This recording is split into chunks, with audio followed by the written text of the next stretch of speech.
and welcome to another Film Freaks Television. Woohoo! I'm your host, Jonathan Moody. I'm here with... The Moo Cow, a.k.a. Paulie Presenza.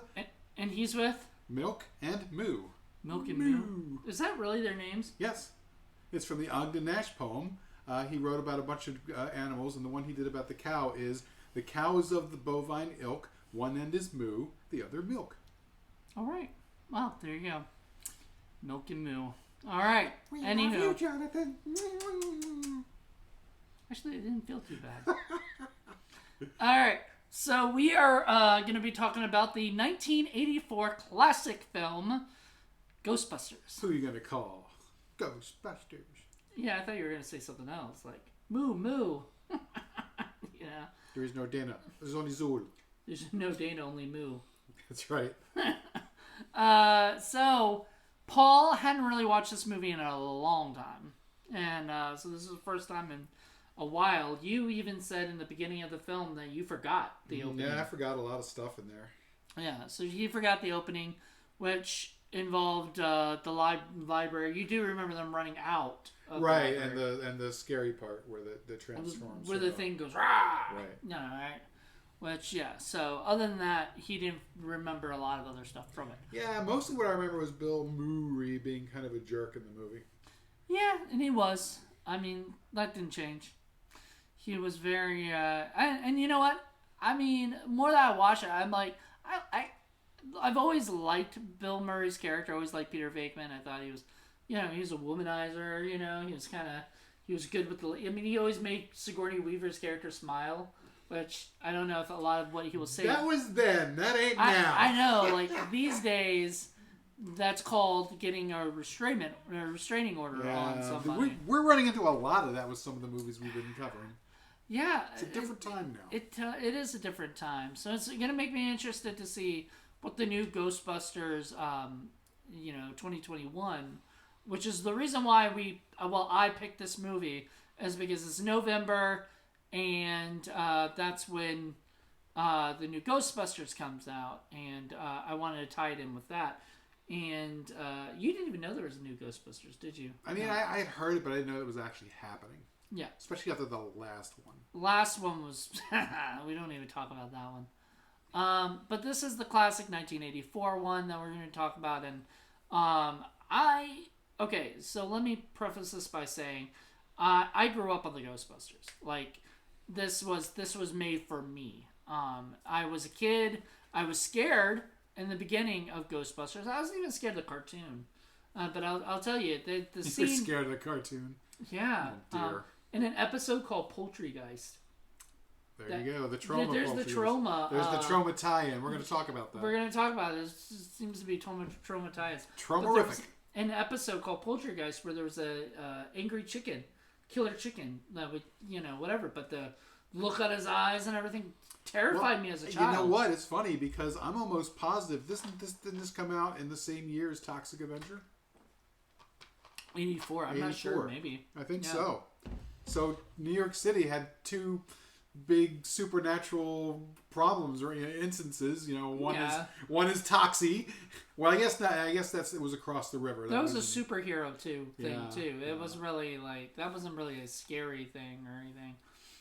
That was I don't know. It was trauma. But this one had the big.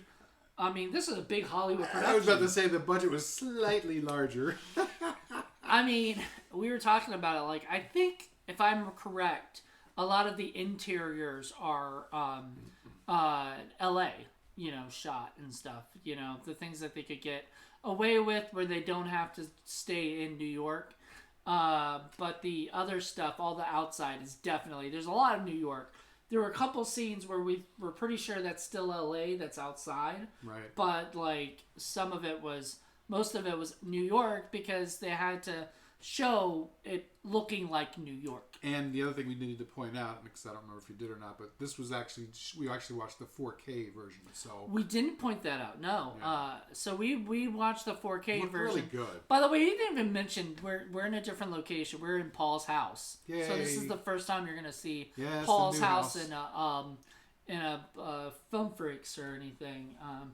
And this, we did this because we're working on a movie right now that's getting shot in a few days. So we were busy, and we're like, let's do a Film Freaks while we're here. Might as well. And we because we are a couple of film freaks. We are, and I brought the 4K because I knew he just got his 4K player, his 4K television. Looked really good. Have you watched like The Shining on it? Already, I watched a few movies on it. Yeah. So this isn't the first movie, but it did. I mean, from the very beginning, it popped. Oh yeah, all the colors really popped. Now I have to say there are certain effects that looked not so great. Some of the ones involving movement, especially. But overall, especially with the sets, with the colors and everything, looked great. Laszlo Kovacs should be proud. I mean, there's a lot of visuals in that just was like amazing. And Richard Edlund, who did the visual effects, some of that stuff looks freaking amazing too. Yeah, some of it, not all of it. Not all of it. There's some. And I think we talked about it. I think a lot of it actually has to do with the fact that some of it was filmed on was filmed on film, and it looked good in on like VHS or whatever they were having back then. Yeah. So they were planning it for VHS. They weren't planning it for. You're going to see that with a lot of films. It's one reason why they went back and redid the original Star Wars, because you could see a lot of the shitty work that was done in behind the scenes, and they want to fix that up, but I actually don't really like some of the stuff that they fixed up in Star Wars. I wouldn't minded if they fixed up some of the stuff here, but I don't know if they could, without shooting more footage or something, which they don't need to do. I don't know. It's weird. I understand the need or the desire to do that, but the way I look at it too, I mean, your film should stand on its own. And, I've never been the biggest fan of Ghostbusters. I think it's a cute film. I think it's fun. I just don't think it's the greatest thing I've ever, like a lot of people do. But it was fun to see it again after all this time, and seeing it in a new platform like this on a 4-scale TV and 4K TV and 4K everything. It definitely has a lot of stuff that popped out, especially because I'm the kind of person that I really get distracted or caught up in the background and the details. Oh yeah, you do. And everything was just like popped out, especially the way they did a lot of the sets. Yeah, and things. It looked really good. Tell them about Dana's apartment. You've been crazy on that. Yeah, a lot of the stuff that I never even noticed originally in Dana's apartment. Just how girly it was, and all the colors and But some of the stuff you're like, ugh. Yeah. Why do they do that drapes? Very 1984.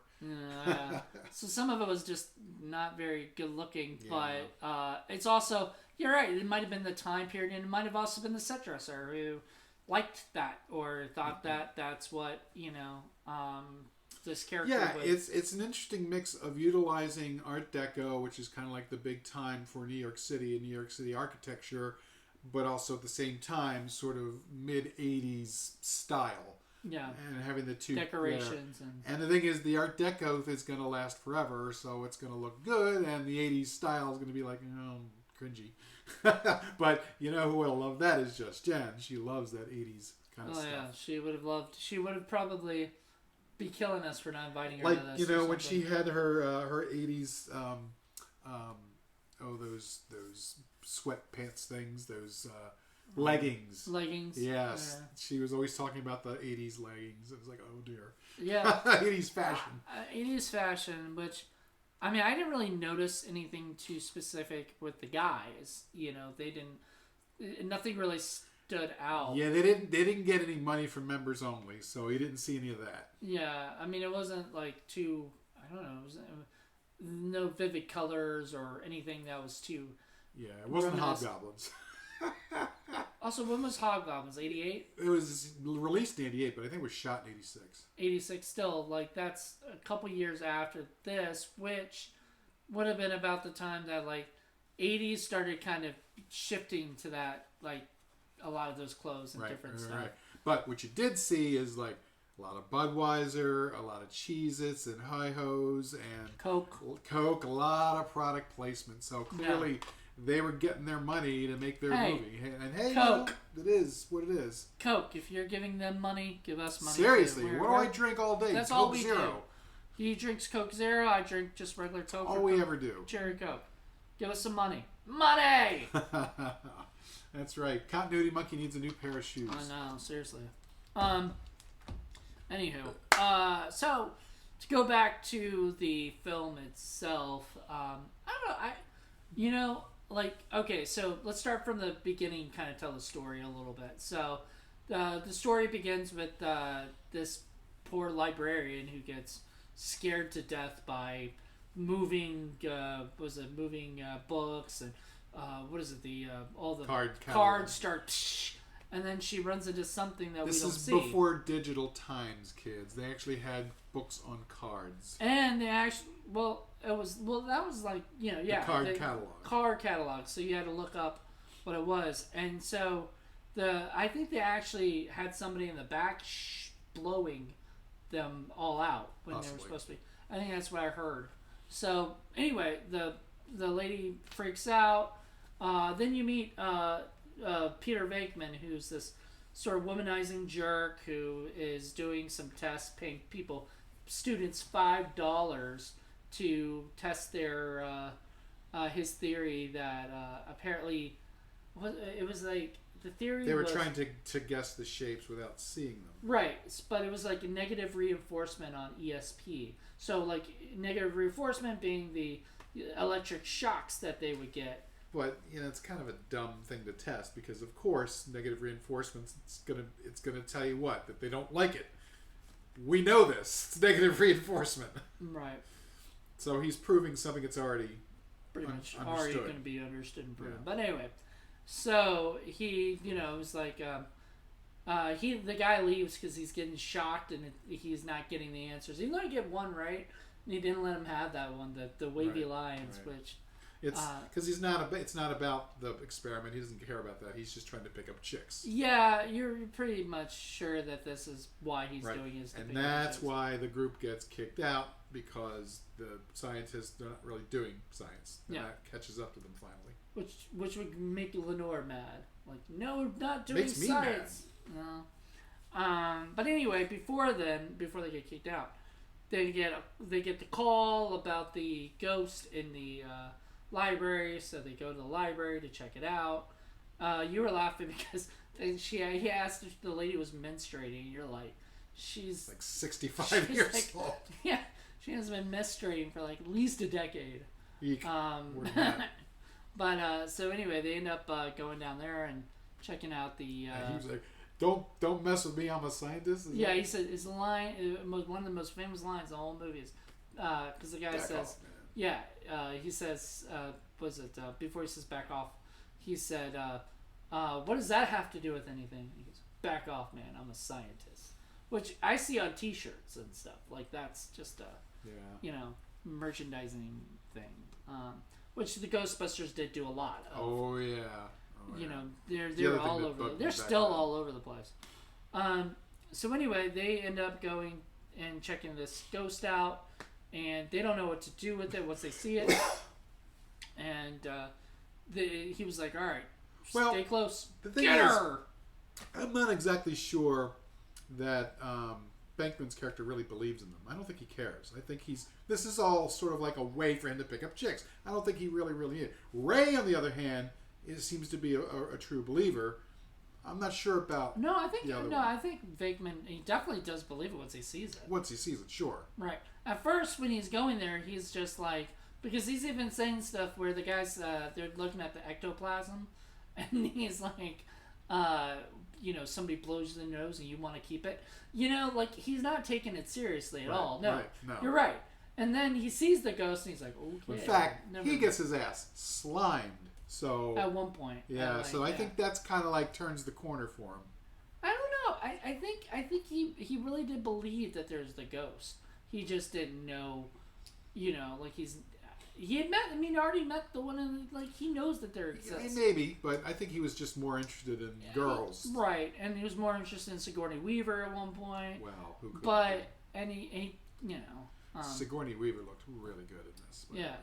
So anyway, they all leave because the ghost tries to attack them, and then then they get kicked out of the place in school. They lose their grant, and then they basically end up they end up having to go into business with their own, doing like, you know, he has to take out 3 mortgages or whatever for his house, you know, and everything, and they hire Annie Potts. And they hire Annie Potts. Yay. But before then, they have to get a house. They get the firehouse. And you were laughing because you were thinking, oh, Dan Aykroyd was me.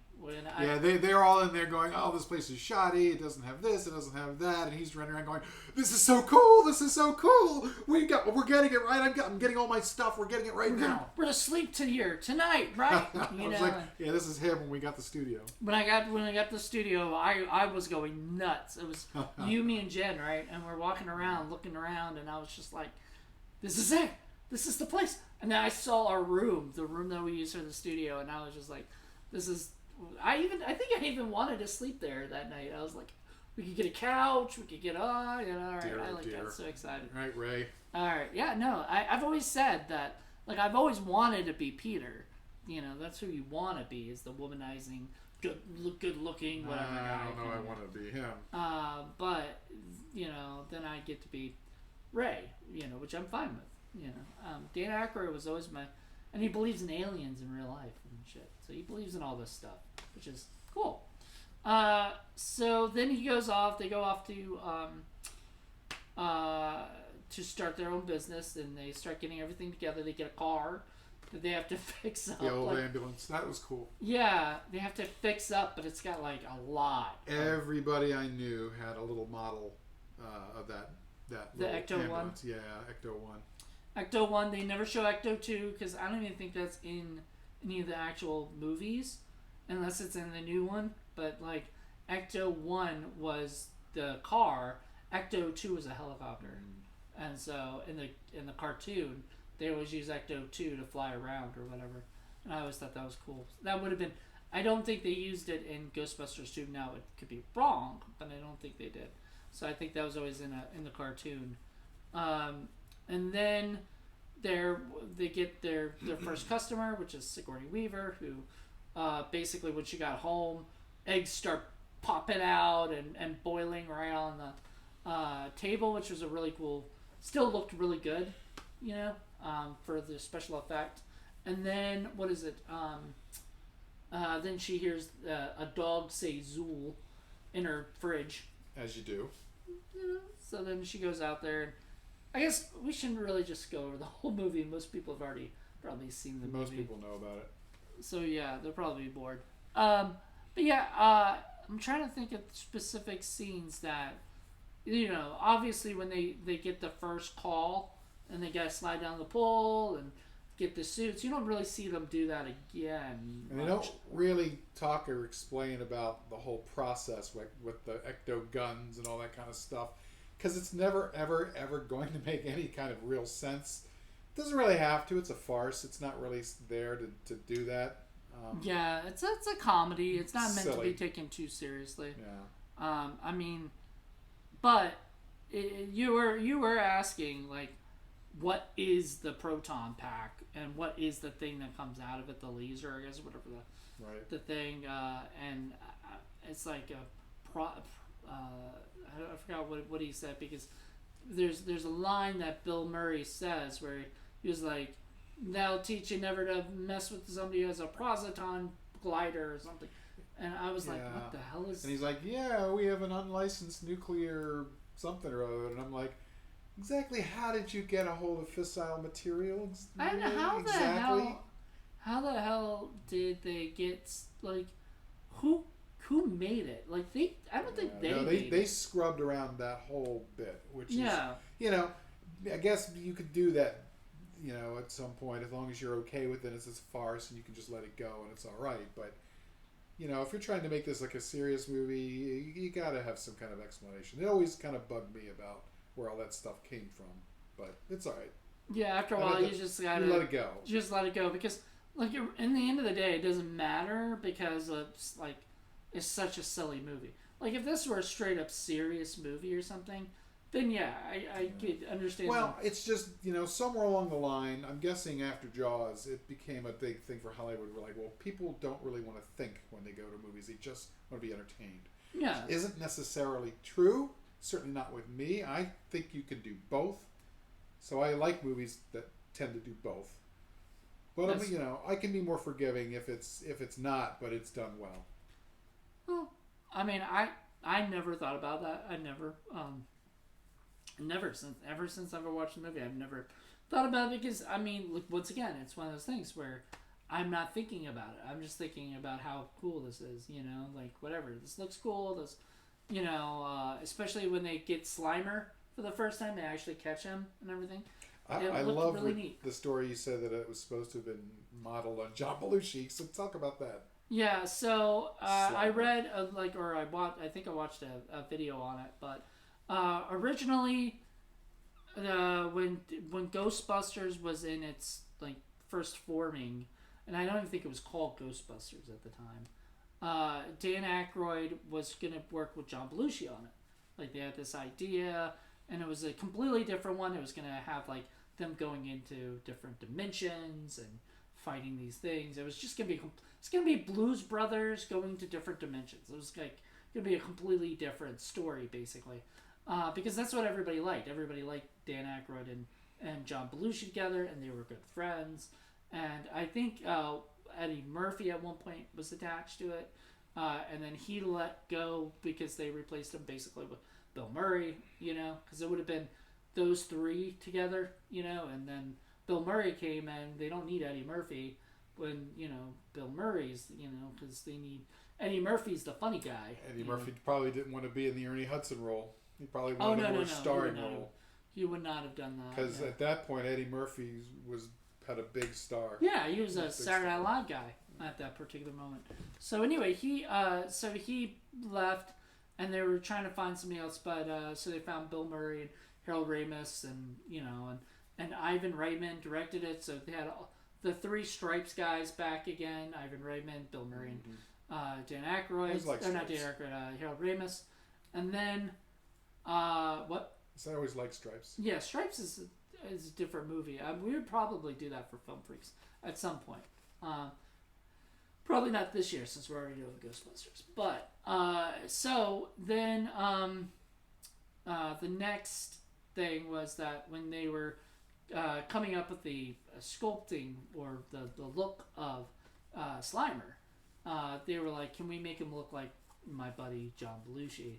And they, you know, and so they kind of give him the face, and he's kind of like a disgusting slob. That's kind of funny. Yeah, it's like a dig at John Belushi. I know, but that was who his characters always were. Look at Animal House; he was a disgusting slob, you know. So it's sort of like it's okay. I mean, I'm sure John was smiling down from heaven, you know, laughing at. Well, I got a little information that you might not know. In the late 70s, early 80s, there was a kids' TV show called Ghostbusters. I actually used to watch it. I used to watch it too. Filmation. And the guy from F Troop was in that show. Oh, cool. And his character name in F Troop was Aegon.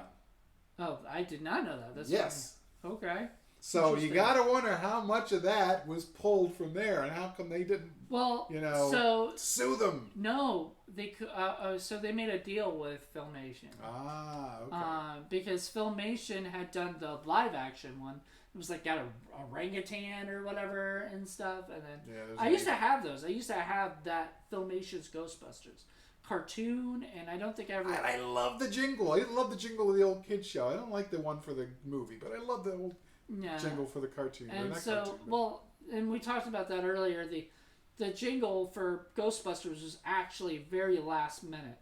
They were like, we need it, you know, because they were gonna. I think this was supposed to be a summer blockbuster type thing or whatever, and they were needing it by a certain time, and they kind of went to Ray Parker Jr. and said, "Can you make something up?" And he just, you know, he was like, "There's nothing that rhymes with Ghostbusters," you know, right? Dustbusters. So, what? Dustbusters. No, not even. Ghost and dust don't rhyme. Yeah. So nothing rhymes with Ghostbusters. So he was like, you know, let's, most dusters. Like, what? I mean, you can't do much with that. So he was like, let's take it and turn it into a jingle, like, or whatever, with the Ghostbusters being what everybody keeps yelling. Ghostbusters! You know, and then everything else can rhyme. So he started working on well, that. that's good. I'm glad that you at least knew about the kids show. Oh yeah, I used to love it too because it was silly. Well, I watched it because it was Ghostbusters, and I didn't know. So you knew about it after or before? No, well, yeah, I knew about it after. Because I was a kid when the show came out and I saw it. Yeah, so and that was the big thing is they wanted Ghostbusters, but they that's why if you watch the cartoon, it's called the Real Ghostbusters. Because they changed it to the Real Ghostbusters because because there's the Filmation's Ghostbusters is the other Ghostbusters. There was a lot, and that's one of the things that I didn't really care for either. Is there was a lot of commercialization that happened. There was games and models and stuff and Cereal. comics and everything you can think of. However, they also came out with a Ghostbusters role-playing game, and big old nerd that I am, I got into it, and it was actually a lot of fun. Yeah. So it was a fun game to play. It kind of reminds me like the Lord of the Rings did a lot of that stuff too, role-playing games and stuff. I don't know. It's fun. It's fun and goofy and silly. Not very much it's silly. And I'm glad they had to actually I think it was Columbia Pictures owns Ghostbusters and had to figure out how to get the Ghostbusters legal issues done with the thing. And I think at the end of the day they ended up paying Filmation a certain amount of money to say, hey, that's we cool. need this or whatever, because they were getting that close. If they to their release date, they would have either had to push the release date or they would have had to kind of close the movie and stuff. And that would have been a waste of money on Columbia. So in other words, if Disney comes out with an indie film cafe, they're going to come to us and say, we're going to buy out the rights to using your name. Here's $20 million. But we haven't really trademarked our name though. Yet. We all know who the real indie cafe is, though. Yeah. Indie film cafe.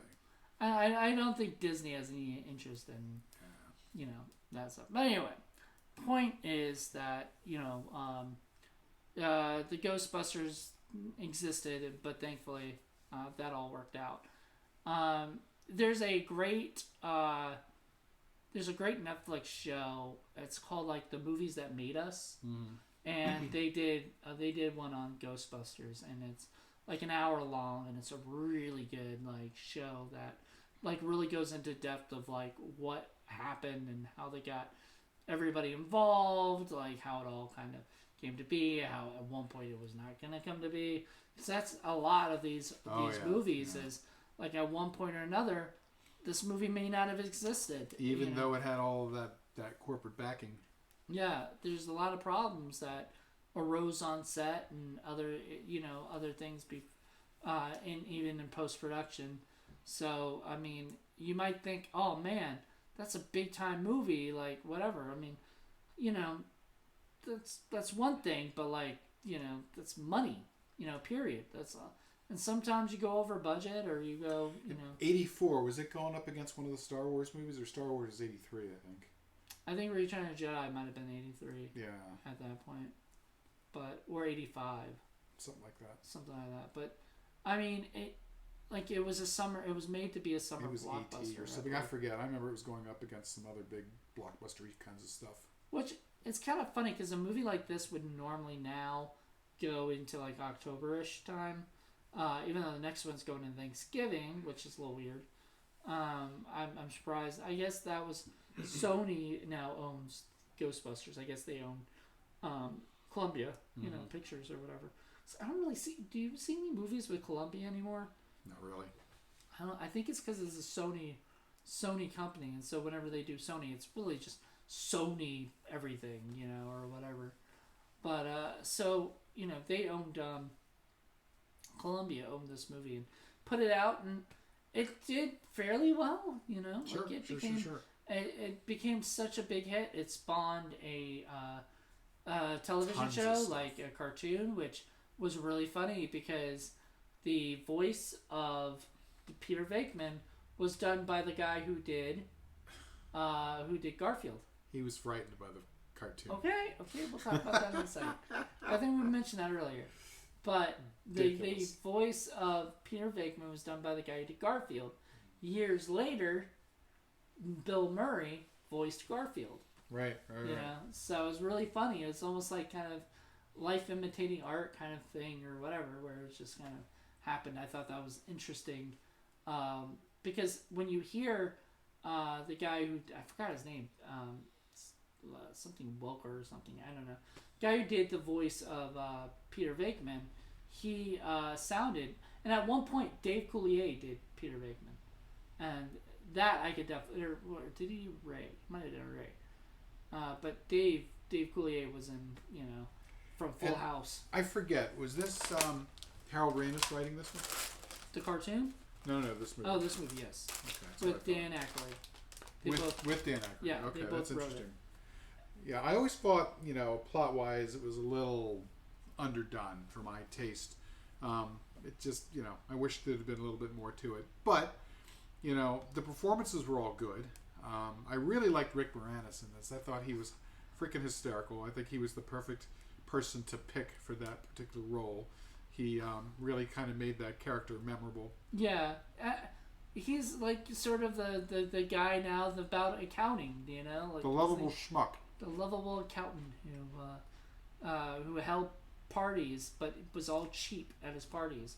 You know, I get these these go for $25, but I get them for $15 because I write this off as a tax, you know, write off, blah blah blah blah. That's why I invite clients instead of friends. And he says that to like one of his friends, like one of the guys. It's like he's hooked on Sigourney Weaver's character too because of course she's gorgeous. She's Sigourney Weaver. He's so short. I know, he's like tiny. He's so tiny. Because, like, there's this woman who's, like, blonde or whatever that's dancing at the party, and she's, like, towering over him. Right. You know, even though he's going, like... Oh, like, God, that was... that 5 seconds of awkwardness. Yeah.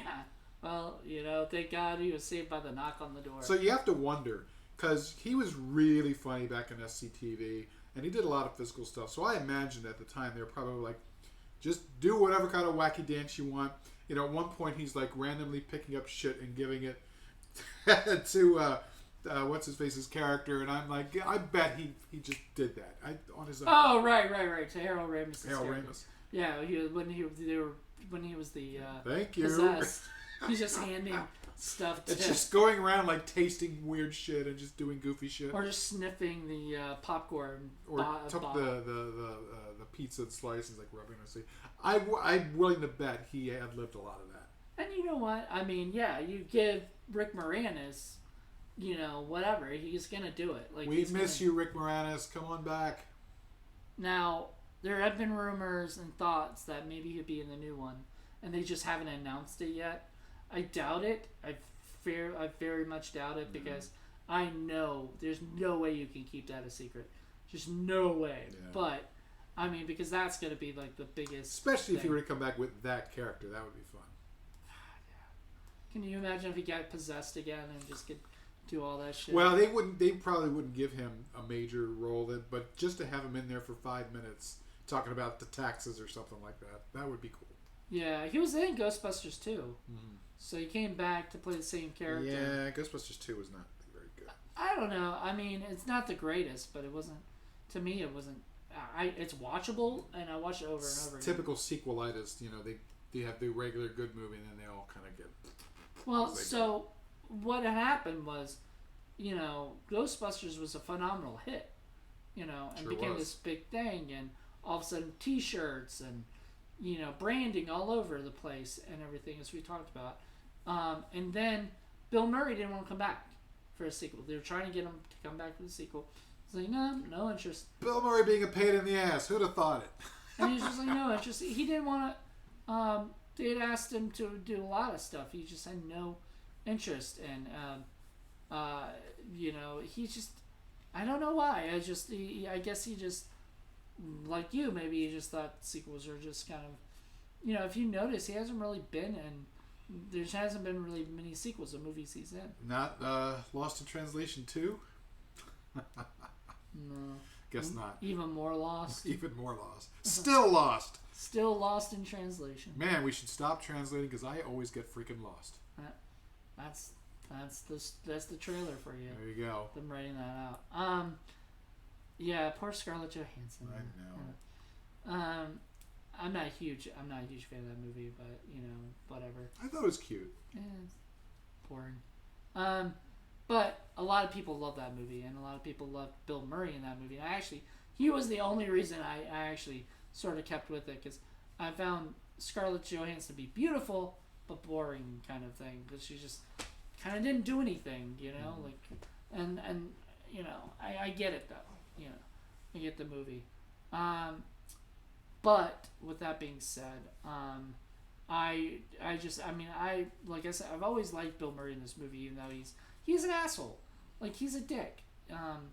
But and the big thing we didn't talk about yet, EPA guy. Oh yeah. Peck. Peck. Walter Peck, I think was his name, and he was played by William Atherton, who hates, by the way, the Dickless line. Because people actually come up to him. Oh, I'm sure. Come up to him and go, "Hey, Dickless," and it's like, "Fuck," like, God damn it. That's what I heard. It's what I heard.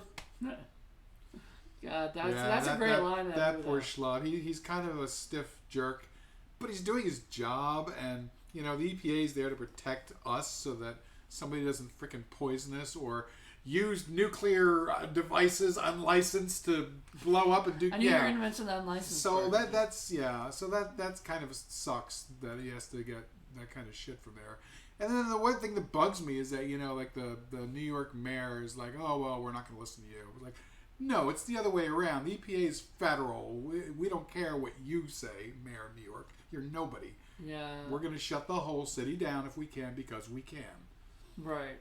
Yeah. So because that city is like, get him out of here. You're like, no, that would not happen. No. And I was laughing because it's a funny, goofy movie. They're not gonna let the EPA guy win or whatever. I don't know who would have arrested. We were talking about that earlier. Who would have arrested them if the city won't arrest them? It would be the Justice Department. It would be like the Justice Department. Yeah, that would have to come in and take them, or Homeland Security, or what, I don't know. Well, it didn't exist back then, but okay. And that's the other thing.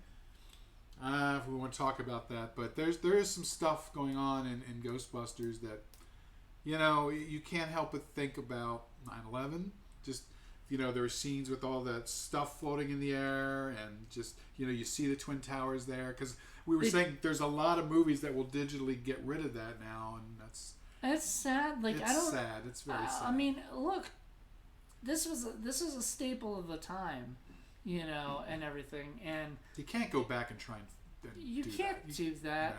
No. Freaking Steven Spielberg wants to digitally erase guns out of E.T. and make walkie-talkies. Like, why? May as well make them stuffed animals. Oh, I would rather have them be stuffed animals. Me too. My little cow stuff, that's fine. But yeah, there's certain things that happen, and you just can't help. I mean, there's nothing you can do about that. Nobody was thinking in 1984 about what might happen with that regards, and it is what it is, and people are just going to have to just remember that it's just a movie. It's just there for entertainment purposes. But there is stuff in there that made me immediately think about that, and you can't help that. And I just don't think it's a good idea to go back and try and erase things and put things to right, quote unquote. I don't think it's to right at all, because then what's right is actually showing off the stuff that was there. You know, because it was that time period. Yeah, we don't need to be nannied like that. No. I feel like that's just too politically correct and stuff. I think today, you need, and speaking of politically correct, this movie is not politically correct at all. And there's a lot of things that you were saying you couldn't do today. Yeah. And we've noticed that about a lot of our favorite movies have scenes that just can't work today. Especially when we did Chasing Amy, that had tons of stuff that just wouldn't fly today. That held up very well for a long time. What's a Nubian? That was fine. That was still fine. My favorite line. It's still a great line. Pissed myself. Well, I think I've got people, whenever people listen to that, what makes them laugh isn't the "what's a Nubian." The best line is "shut the fuck up" right after. But see, it's one of those things where you look at Ghostbusters, which was a phenomenal movie at its time, but like, and funny as hell, and people got it, and people loved it, and then if you were to show this to like kids today, I think they'd be very bored, kids don't have the attention span that even I had a better attention span back than the kids do today, and it's just a lot of it's just talk about stuff that that like I think at the time when I was young it went right over my head. I didn't get any of these a lot of this stuff that they said, And a lot of it was nonsense, but that's all right. It was real sounding nonsense. Well, I'm saying more like the adult stuff, like them talking about their taxes, or they're talking about them getting the new place and the mortgages and things like that. I was just like, I was just waiting for them to get to the ghost. We're gonna do breakdancing. It's gonna be fun. Yeah. Well, that was 70s. 1984. Was it? Wow, I'm just saying 80s. Yeah, it was an 80s. Okay, yeah, that's right. Was that Breakin' 2 Electric Boogaloo? Oh, with the Boogaloo shrimp. Ridiculous. Yeah. So, I don't know. All in all, I mean, this movie had a lot of fun. It was a movie that today I can still watch over and over. Oh yeah, I used to watch it over and over again on my Betamax. It's interesting seeing this on 4K. It's not going to change some of the stuff that I dislike about the film, plot wise, and some of the other things. But seeing it in its visual glory is very interesting, and it adds a lot. So if you're a fan, I don't see how you could possibly not want to have this in 4K. It just looks really, really good. And I've always said that there are some movies that aren't going to necessarily be better in Blu-ray or 4K, but this is clearly one that I think it's worth the investment. Well, especially if you do visual effects and stuff or great scenery like this movie did. Like there was a great shot with them looking outside, with them coming up from having I think maybe they were coming up, but they were coming up and you could see all of the buildings and from the hole in the wall. Yeah, or whatever. that was an amazing shot. It's an amazing shot. There are a number of amazing shots. Yeah, and there were, you were actually like looking at it going, oh my god, that looks great. Mm-hmm. And then they'll do a visual effect and you're like, okay, that doesn't look great. Oh, that does look great. Oh, that does. Yeah, there are going to be some movies, especially from that time period, that I just think I can't wait, just because I know it's going to make it look better. I can't wait to see Big Trouble in Little China on 4K. I think that's going to look. Is that not on 4K fabulous. yet? I don't think it's on 4K yet, but I can't wait. There are a number of I just did Prince of Darkness, and it looked phenomenal. So I can't wait for. Oh, you bought Prince of Darkness already on 4K? No, it's I have it on Blu-ray, but I have the kind that it elevates it to the almost 4K. Okay. So it looked really, really great. Okay, so it already looked great, but imagine getting the 4K version. I know. I have the 4K version. There are several. The only 4Ks I've got right now are all Kubrick movies, but I'll get to them. Yeah, it's definitely something I'm sure. The Shining. Oh my god. The Shining you already bought. Yeah. Yes. That was your first 4K pickup. My first Blu-ray, my first V8 DVD, and now my first 4K. And it's funny. I bought the movie on 4K not because, oh my god, it's gonna look beautiful on 4K. I bought it because it's one of my favorite movies of all time. Like, so, are you getting any fun extras on the 4K that you didn't get with anything else? I think so. I think they do add some stuff to this stuff, but it's not much, But that doesn't say much because they've already packed like it before through the roof through the Blu-ray. So like it was already had a lot of features. Like really, even if they didn't have any special features, which I think. Let me grab it real quick. Yeah, it's interesting because like the Prince of Darkness one I bought, the Blu-ray had some extra stuff on there that the DVD did not have. So this is cool. The 4K version of it. And the 4K. Yeah, so it's just got the movie. It doesn't have any extras. But the best possible home entertainment experience featuring 4 times the resolution of full HD, high dynamic range HDR, or more detailed vivid color, and 4 more detailed vivid color. Yeah, the colors really popped out. And greater contrast. Did you notice that? I did. Yeah, it looked really good. It says for the Blu-ray, it's got Ghostbusters Retrospective, the music video by Ray Parker, Ghostbusters poster gallery, and it says and more. It also had, I believe, the more is like commentaries and different stuff. Yeah, I think we noticed there was at least one commentary track. Yeah. Oh yeah, cool. that's right, because it said it on the 4K. Did we grab the 4K or the Blu-ray? Okay, you did grab the 4K. Okay, good. Woo! I was gonna say. And it's interesting because I didn't know this, but apparently, I mean, when you're buying 4Ks, you're also getting the Blu-ray. I didn't know that. I thought you were. So you might as well get the 4Ks of it, because you know how sometimes you're like thinking, oh, I'll just get the Blu-ray. I don't need the 4K. Right. If you buy the 4K, you get the Blu-ray. So it's like only a couple bucks more to just get both. Yeah, that makes total sense. Yeah. So if you buy the Blu-ray, you get the Blu-ray and the DVD, and nobody wants a DVD anymore. Oh, except I'll take us. it. Yeah, I know, except us, but physical medium guys, that's us. Yeah, I mean, that's the thing. A lot of people won't even buy these 4K movies and DVDs because they'll just stream it on their 4K television, through like Netflix or whatever, Ghostbusters is on. Until Netflix, it doesn't show on Netflix anymore, and that's true. Netflix does get rid of a lot, and then you can buy these things, but then sometimes when they buy them, they get rid of them eventually, completely off their. You buy the 4K, you've got it forever. Yep, it's yours. It's yours forever, until you break it or whatever. Was it scratch it too much? I mean, then you gotta go buy it again. Yeah, there's a Community episode where when somebody gets their favorite DVD or Blu-ray ruined, and it's a very funny episode. And I was like, oh, that's us. That's us for sure.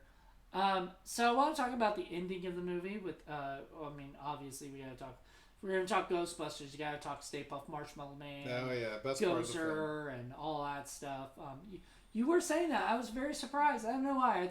I always thought like you would not like the big fucking. No, it's Stay silly. Puft It's ridiculous. I like it. Yeah, I was smiling the whole time. Well, except when it was getting shot. Then it didn't. Well, no, because when it got shot, it goes. Oh. No, it goes. Like it was the funniest thing. Like what the hell? Like that was the funniest look I've ever seen it. Oh, it was funny. I loved it.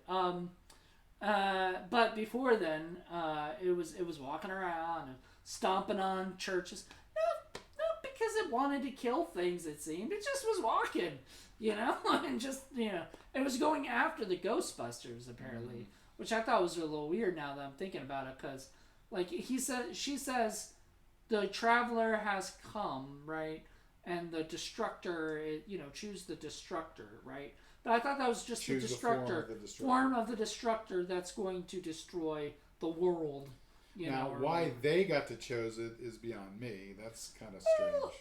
They got to choose it because they were there, because they were the humans that were there seeing Ghoster for the first time. That's literally the only Do you reason. like this body, sub-creature? Yeah, I don't think it was because I don't think Zool had any. There is no Dana, only Zool. I don't think Zool had any say in anything. I think it was Gozer saw them.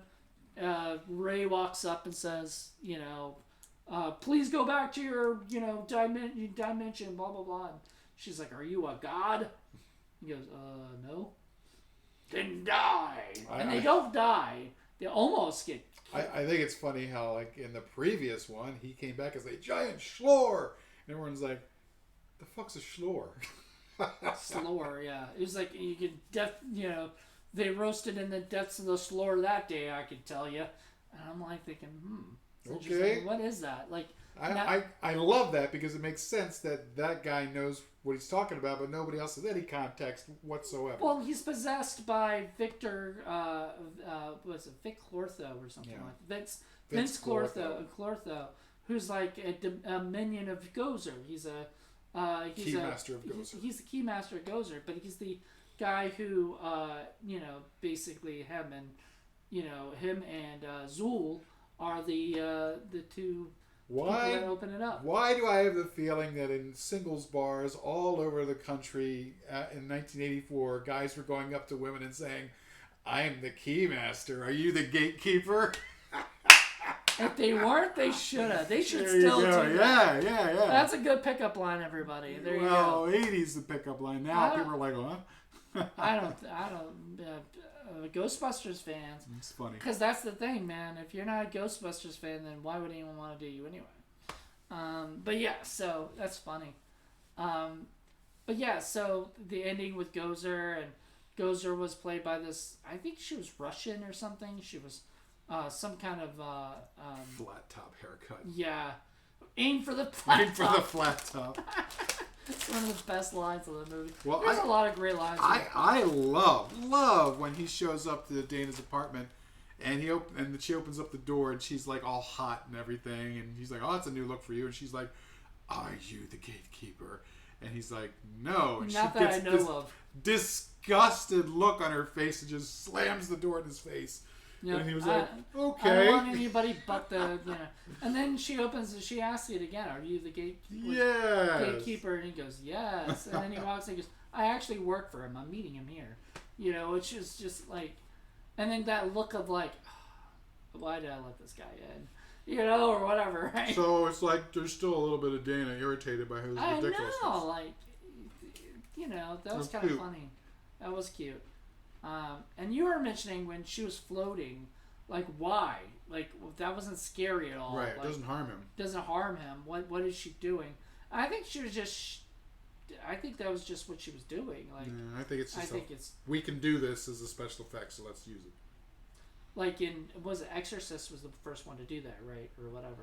Yeah, very different context. 1974, yeah. So it was like, oh wow, that's 10 years. 73, something like that. Like about 10 years before, and then they did that, and then so they're like, I think that's the way you show somebody's possessed. Product placement.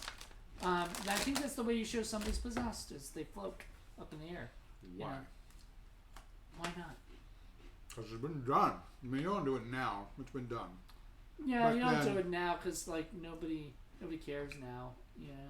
I mean, you have a sign that just comes on. I'm possessed. You gotta show them something, but you gotta show them your eyes or whatever. Which they did that with Vince. They did that too. They did that with Vince with when he's talking to the horse. I'm really, really possessed. He's talking to the horse, and the guy's like, "Hey, he's the one that pulls the card. I'm the one who makes the deals here, pal." Now, the fun thing is towards the very, very end when Gozer gets vanquished, and all the dogs become like statues again. And charcoal statues. Charcoal like statues burned. And poor Rick Moranis and Sigourney Weaver are still inside, but you don't know their fate. And now she sticks her hand out, and that was a cool moment. Yeah, you were happy about that. I was. But then you were like, "But where's Rick Moranis?" Or whatever. Like, and then you hear him going, "Somebody turn on the lights!" Yeah, he's second fiddle. So. Yeah, nobody cared about him as much, but except Bill Murray did go, "Hey, check on the little guy." Check on the little guy. Which I thought was kind of cute. Like, he was actually, like, even though, because I could see, like, Rick Moranis' character, Louis Tully, had a huge crush on Sigourney Weaver. You could tell that. Do. I know, but, like, he's chatting with her. He's trying to invite her to a party. He's trying to be nice, whatever. And then he hears later that she met a guy. "Oh, you have a guy now? Oh, okay, well, bring him along." And I was like, he's still like this sweet guy. I want to like pat him on the head and tell him, "Oh, like." I know, but he's like, "Get in line because Bill Murray's ahead of you, and he's not going to be so nice to you."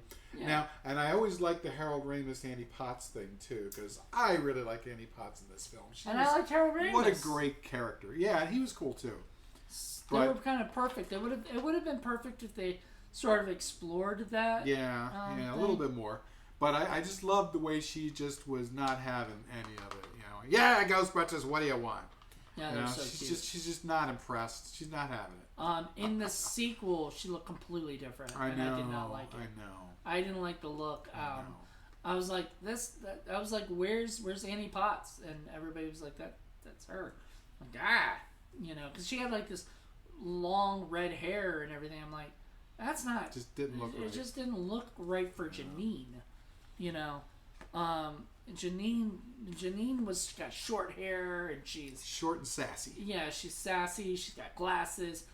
It's like they wanted to get rid of everything that was, and in the cartoon she was like that too. So when they brought back the Ghostbusters 2, I was expecting the same character from the cartoon and from the movie, but it was completely different. It was the same woman. It was the same character. It just looked completely different and didn't even feel right, So that was one thing I really never liked about Ghostbusters 2 was it just felt like that Janine was missing. A lot of what made Ghostbusters 1 fantastic, Ghostbusters 2 kind of just shat on because they decided to kind of get it away from a lot of the ghost busting stuff, like things, or whatever. Like you don't see the firehouse. You don't see all the things that sort of like when I was a kid, I collected all of the Ghostbusters toys. And there were tons of them. Tons of them. There was I remember having the firehouse. With the pole. I could have my guys slide down the pole. It was so cool, and I loved that shit as a kid. Like this is definitely. He still has them. I don't have the. I have my Teenage Mutant Ninja Turtles. I don't have my Firehouse and all that stuff. I want that back at some point in my life, but well, Chris Seaver in his podcast, he goes over a lot of the toys and cool stuff that he got back then. So maybe you could go on his podcast and talk about your love of 80s toys because I'm sure you had a whole bunch of them. I did. I had Ghostbusters, Teenage Mutant Ninja Turtles, Mask. I had I was never into Transformers. Still not very much into that, or He-Man or anything. I had Thundercats. I don't know if I had Thundercats toys though. Power Rangers? No, that was a little. I was like a teenager when Power Rangers started coming out. Still, come on, you like the Pink Ranger? Oh, I like the Pink Ranger. That's a whole different story. It's a different reason. But no, I do have a Power Ranger story. I'll tell you later. That has nothing to do with Ghostbusters. But so Ghostbusters was the thing, for me as a kid. Like, sure. I mean, when you do a movie and it ends up having its own serial, it's become a big deal. Right. There hasn't been that many movies that have become serial, except maybe Star Wars and. Didn't E.T. do one? I think. Maybe. I think so. I have this feeling I can see E.T. on a cereal box in my head, or whatever. So I imagine, why didn't Mac and Me have a, they had product placement they for should have had else. macaroni and cheese. Macaroni and cheese. Mac and Me, your own cheese. So terrible. We're going to cover that film. Trust me. Not for film freaks. No. And it'll be probably for Indie Film Cafe. Yeah. Who do I get to torment with that? I can't wait. It'll be me. I'm definitely you and down. someone. Some unlucky person. I'm definitely down. Oh, Paige would kill me. She would punch me right in the head. But yeah, so it's it was worth it for like that. Ghostbusters was. I mean, and this is the funny thing about film freaks is we pick movies that we love. We love and we grew up with, and these might not be the movies that you love. Like, you like this movie a lot, but you didn't love it. Right. It's not your favorite kind of thing. And you didn't really grow up on it because you were too old, I think. You were definitely not the target demographic. I was high school, but, I was too cool for school at that point. Yeah. This was not something that was like, even high school kids. I could tell in like the 80s, the high school kids probably weren't into this. This was a kid's show and movie. That's kind of funny thing is like, it's PG, but very PG. But there is stuff in there that's not PG. There's a scene where a ghost like sucks Dan Aykroyd's dick. Well, I think he's dreaming it, isn't he? I don't think he's dreaming. He wakes up from the dream. He's waking up and he looks down and he sees the ghost and he comes in there and he's like, Yeah, let's file that under stuff that's not going to be done today, especially because it's not really furthering the narrative. It's just sort of like extra titillation. It's just funny. It's funny because you kind of like, what the hell is going on? This dude's getting a non-consensual ghost rape. I don't think he's calling rape. No, but that gives you an idea of how things are different between then and now. Don't get people started. They'll start a petition to get rid of Ghostbusters. Yeah, they're gonna have to erase all that. It's ridiculous. Yeah, or something. Hey, I understand calling things out is one thing. Going back and changing it, no. Come on. Just let it go. You know. Just let it go. If you don't like it, turn if you it don't off. like it, don't watch it. Right. You know. Ridiculous. The fuck. You know, there was something recently. They were trying to sign a petition. Oh yeah, some guy saw the trailer to Halloween Kills and wants to sign a petition because of the fire in Halloween Kills. This is real, by the way. This is a real petition that got started by a coming up firefighter. He hasn't even been made into a firefighter yet. He is outraged by the use of fires started by Michael Myers in the movie or whatever. That was and not started by, but like, you know, whatever. Like, it was. You look it up. It's real and it's ridiculous. He's offended. I don't remember Michael Myers starting any fires. He didn't start it, but remember at the end of the movie of the new Halloween. You remember we watched it in the theater, I barely remember. The house was in flames. Well, the new trailer shows them walking out and killing firefighters, and he's offended by that. Oh, please. Yeah, because they can't be killed. I mean, it's just ridiculous. Michael Myers is going to kill whoever he wants. Yeah, he doesn't discriminate. He doesn't go, okay, you're a firefighter, you're okay. You know, and so it's just thanks to 9/11, we'll never kill cops or firefighters again. No, that's not how it works. No, thanks to 9/11, like, there were things that we learned from that experience that, you know, that have helped us, you know, kind of build and become a better, you know, world, I think, you know. So is offended. So what? You can be offended. I just, and that was the other thing. We talked about it, I think, briefly before, but like, they did not get rid of the Twin Towers. They didn't digitally erase it, and that's good. And that's there for people to see. And you know, come on, you're watching Ghostbusters. Really, you're going to go out of your way to try and find something offensive in this? There's nothing offensive in Ghostbusters. Yeah, I don't think there might be a few things in might consider poor taste. But that's just kind of the comedy of the era. Ghost blowjob, that's maybe. one, and maybe some of the other things. But that's fine. Given its totality, this is not an offensive film by any stretch of the imagination. Come on. And it shows Sigourney Weaver being a strong female character, and sort of like her Ripley a little bit.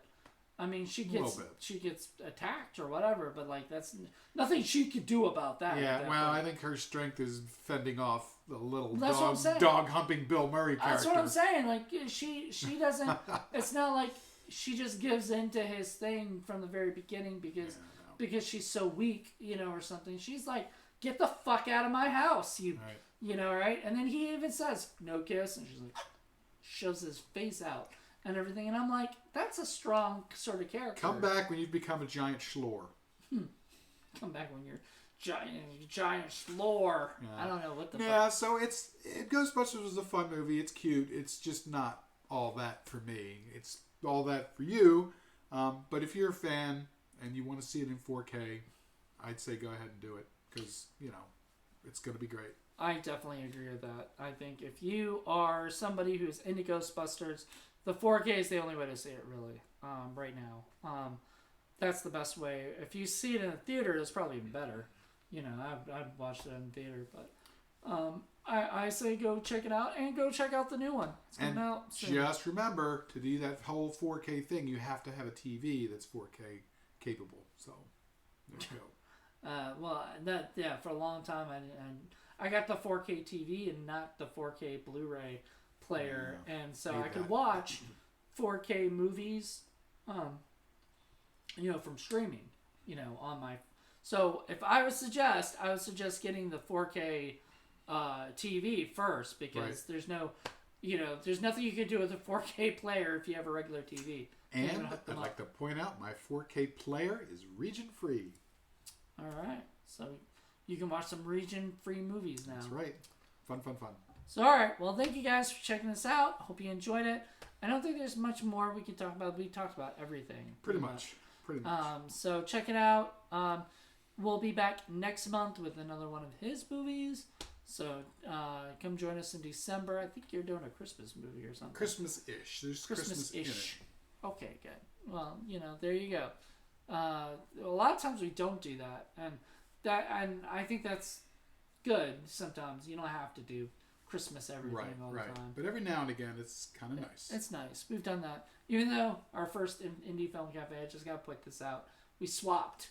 In November we did. What is it? Thanksgiving, and I did Santa Sleigh. In December you did Thanksgiving. Right. So there you go.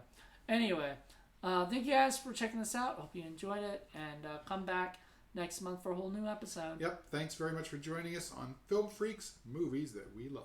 Movies that we love. Bye. Bye.